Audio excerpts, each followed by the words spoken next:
അടുത്ത ആഴ്ചയിലേക്ക് എല്ലാവരും നോമിനേഷനിൽ എത്തിക്കഴിഞ്ഞു. ആ അനൗൺസ്മെന്റ് ബിഗ് ബോസ് കൊടുത്തതിന് ശേഷം വലിയൊരു സംഭവം ബിഗ് ബോസ് ഹൗസിൽ നടന്നു കഴിഞ്ഞു ഗൈസ്.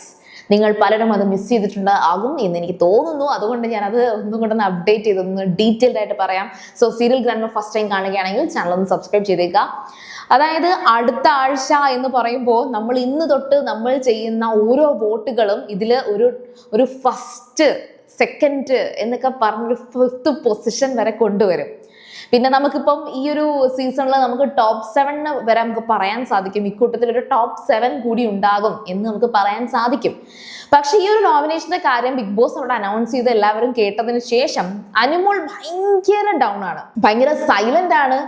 അനുമോൾ ഒറ്റയ്ക്ക് കുറേ നേരം, അത് ലൈവിൽ വേറെ ആരുടെയും കോൺവെർസേഷൻസ് പോലും കാണിക്കാതെ അനുമോൾ ആ ഒറ്റയ്ക്ക് ഇങ്ങനെ വിഷമിച്ചിരിക്കുന്ന ആ സെയിം ഇരുന്നിടത്ത് ഇരുന്നു പോയി എന്ന് എനിക്ക് തോന്നി.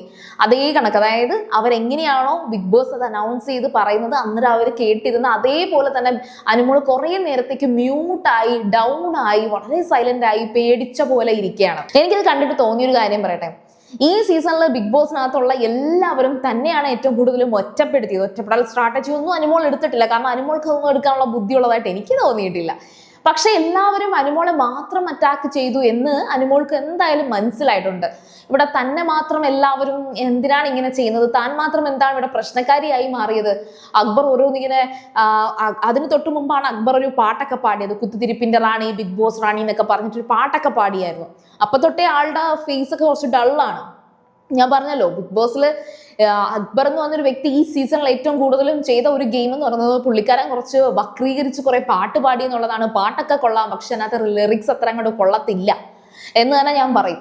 കാരണം വെച്ചാൽ ഒരാളെ അത്രയും ഡൗൺ ആക്കാൻ പാകത്തിന് അയാൾക്ക് നല്ല സ്ട്രോങ് ആയിട്ടുള്ള ഒരു കപ്പാസിറ്റി ഉണ്ടായിരുന്നു. പക്ഷെ അനുമോൾ അങ്ങനെ വിഷമിച്ചിരിക്കുന്ന സമയത്ത് അവിടെ അനീഷ് അങ്ങോട്ടും ഇങ്ങോട്ടും ഒക്കെ ഹാപ്പി ആയിട്ട് നടന്നു പോകുന്നുണ്ട്. അനീഷ് മാറിപ്പോയി കുറെ സിനിമാ പാട്ടൊക്കെ പാടി അവിടെ എൻജോയ് ചെയ്യുന്നുണ്ട്. ഞാൻ അതിനെ ആലോചിച്ചു, അനീഷ് ശരിക്കും പറഞ്ഞാൽ ഇതായിരുന്നു ആവശ്യം? അനീഷ് ഇതിന് വേണ്ടിയിട്ടാണോ, അനുമോളെ ഇങ്ങനെ ഡൗൺ ആക്കി ഇരുത്താൻ വേണ്ടിയിട്ടാണോ അനീഷ് ഇങ്ങനെ ചെയ്തത്? അപ്പോഴത്തേക്കും നൂറ അനുമോളുടെ അടുത്തേക്ക് സെറ്റിൽ വന്ന് അടുത്തിരുന്നു. എന്നിട്ട് എന്ത് പറ്റി, എന്താണ് ഇങ്ങനെ വിഷമിച്ചിരിക്കുന്നത് എന്നൊക്കെ ചോദിക്കുന്നുണ്ട്.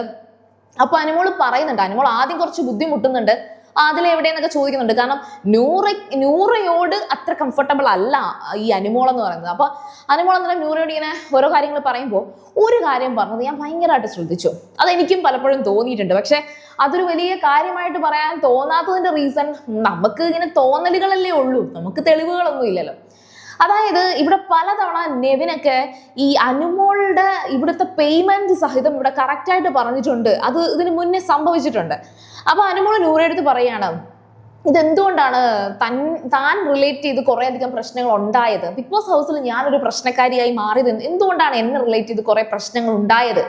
ഈ കാര്യമാണ് അനുമോൾ അവിടെ നൂറെടുത്ത് ഡിസ്കസ് ചെയ്തത്.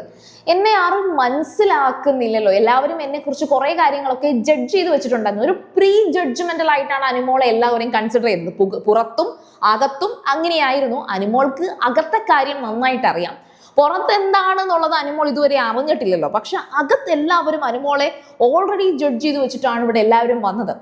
എല്ലാ സീസണിലെ ഈ പ്രഡിക്ഷൻ ലിസ്റ്റ് വരുമ്പോൾ അനുമോളുണ്ട്. ഈ സീസണിലെ പ്രഡിക്ഷൻ ലിസ്റ്റിൽ ഭയങ്കര സ്ട്രോങ് ആയിട്ട് അനുമോൾ ഉണ്ടായിരുന്നു.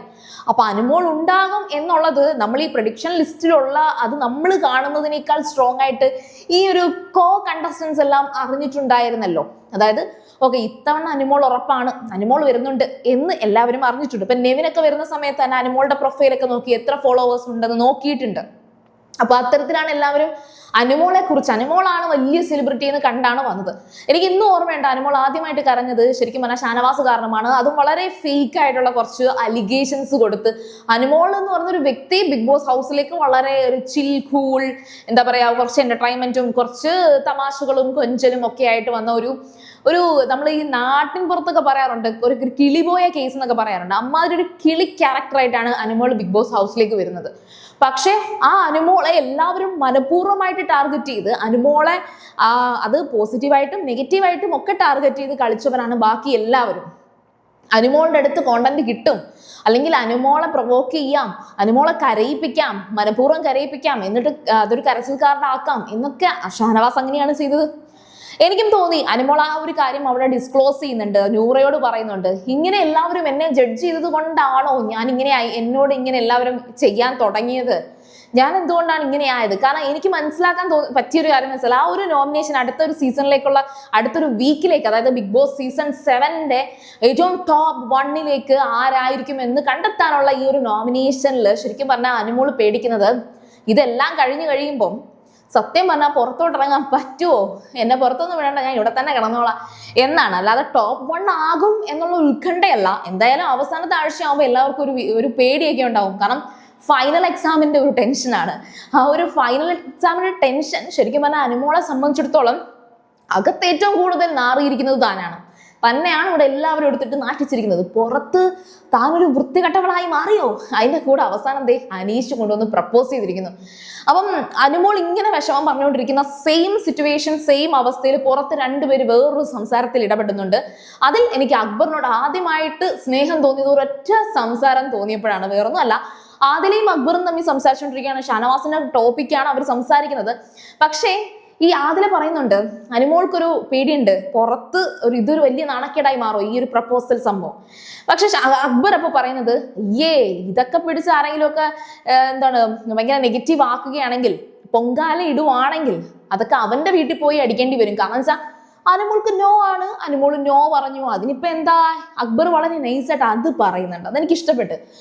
അതായത് അനുമോളും അനീഷും തമ്മിലുള്ള ആ ഒരു അനീഷ് അനുമോളെ പ്രപ്പോസ് ചെയ്തു, അയ്യോ അനീഷിന്റെ അടുത്ത് അങ്ങനെ കാണിച്ചതുകൊണ്ടാ, കൊഞ്ചി കാണിച്ചതുകൊണ്ടാ എന്ന് പറയണ്ട.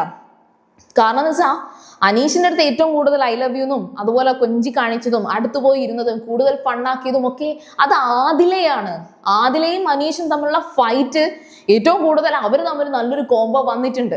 പിന്നെ എന്തുകൊണ്ട് ഈ അനുമോളും അനീഷും തമ്മിൽ ഒരു നല്ലൊരു കോംബോ വന്നു എന്ന് ചോദിച്ചാൽ അവർ തുടക്കം തൊട്ടേ ഒരു ആങ്ങളെയും പെങ്ങളും പോലെയോ അല്ലെങ്കിൽ അനീഷിനെ കൂടുതലും സപ്പോർട്ട് ചെയ്ത് സംസാരിച്ചത്. അതും അതേ കണക്ക് മറ്റുള്ള ഒരു അനീഷിനെ വെറുതെ ഒറ്റപ്പെടുത്തിയപ്പോഴാണ് അനുമോൾ അത് പറഞ്ഞത്, അല്ലാതെ ഒരു റീസൺ ഇല്ലാതെ പറഞ്ഞിട്ടില്ല. അതുപോലെ തന്നെ ഗെയിമുകളിൽ പലപ്പോഴും അനുമോള് അനീഷിനെ നെഗറ്റീവ് ആക്കുകയും ഈ പറയുന്ന ഒരു മറ്റേ ബോട്ടിൽ ഫാക്ടറി ടാസ്കിനകത്തൊക്കെ അനീഷിനെ ശരിക്കും പറഞ്ഞാൽ ഒരു ബോട്ടിൽ പോലും അക്സെപ്റ്റ് ചെയ്യാതൊക്കെ അനുമോൾ അവിടെ ചെയ്തിട്ടുണ്ട്.